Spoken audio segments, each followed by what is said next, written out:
Business students focus on revenue and profits, but how about engineering students? Are they getting schooled on how to solve problems or how to solve problems profitably? Aiden McLaughlin is a student at Olin College of Engineering, and welcome to the Language of Business. Thank you for having me. So, what engineering major are you? I'm computer science major. And when you go to solve problems, are you looking at from an engineering perspective or from a business perspective? It kind of depends on what the task at hand is. So there are some classes that we have that are very, specific to trying to think in a business context, and others are just trying to solve a cool engineering problem.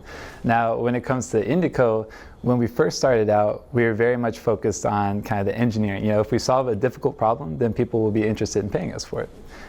But as time went on, we realized that we needed to start thinking with the business mind and kind of see that perspective in order to make our services profitable. So what is a 15-second pitch on Indigo? Yeah, so we classify data in an automated way. And so the same way that you might have somebody go through a bunch of tweets and find out high level, what people are talking about, how they feel about those subjects, and what their political lean is, those sorts of classifications, we can do that automatically. And what is the hope for the business moving forward? So the hope moving forward is that we can create an entire suite of tools that anybody can use, not just developers, to analyze whatever data they have on deck. So a lot of people these days you'll hear have all this data that they don't know how to get insights out of. And so what we try to provide is a high-level interface for saying, okay, these are insights I'm going for, and how do I get that information out of Indico in an easy way.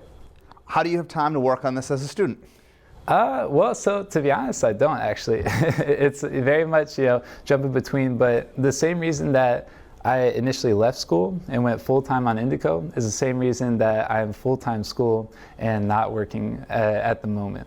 It's kind of the same way that when you're trying to budget learning into your full-time 9-to-5 job and you're just on the side you're trying to learn, I think trying to budget a company is similar, but oftentimes more difficult because you really want to pour all of yourself into the company. And so at the moment, I'm just sticking on school. Is this something you're going to focus on then after graduation? I would say that I'm definitely open to it. I guess I have 2 more years until I graduate, so a lot could change between now and then. But assuming that Indico is still around and still, making moves, then I would love to join back with the team because I love them. And tell us about the team. So the team started off with 2 Oliners who I have since left actually, but they were in the year above me and they started in their dorm room and they're doing the whole startup thing. They were doing contracting for all these companies with incredible technology. And that was kind of the core of the business, is that the technology was so good that people would be interested in working with, basically these 2 kids in a dorm room.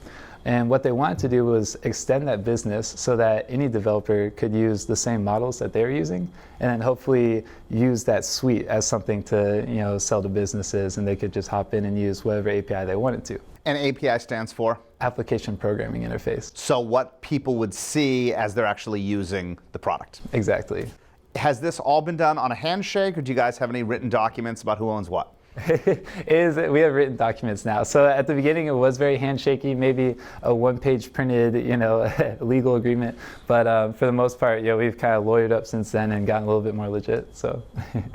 And now that those guys are out of the picture, who actually owns it? One of the guys who originally started it is still in the picture, and he is a CEO. But the actual ownership of the company is distributed around the co-founders and the investors and whatnot. How much do your non-engineering classes factor into the development of Indico? I would say a lot of it we did learn on the spot. We actually were in an accelerator called Techstars, which taught us a lot about business and how to kind of keep things running and what that process is like. By the time I had left Olin, a lot of my non-engineering classes actually had nothing to do with business to that point. So, and that was just sophomore year, but they do have stuff baked into the curriculum. I just hadn't taken it yet. So a lot of it was learning on the fly. You graduate, things are going okay with Indico, but just okay. How will you determine whether it's time to leave the company, sell out your interest, or just do something else entirely? I think it will completely depend on the skills that I'm trying to learn at the time. And so I have a couple of interests that I'm trying to pursue, and it really, it's hard to say what will happen in the next 2 years, but depending on, where things take me and what directions I follow, I'll have to evaluate at that time if continuing with Indico is going to help me, grow in the way that I want to grow. Is this the only business idea that you're pursuing right now? Yeah, and I do some contracting on the side for just money for school, but generally, Indico is just like first and foremost. Aiden, thank you. Thanks for having me, Greg. Aiden McLaughlin, a student at Olin College of Engineering.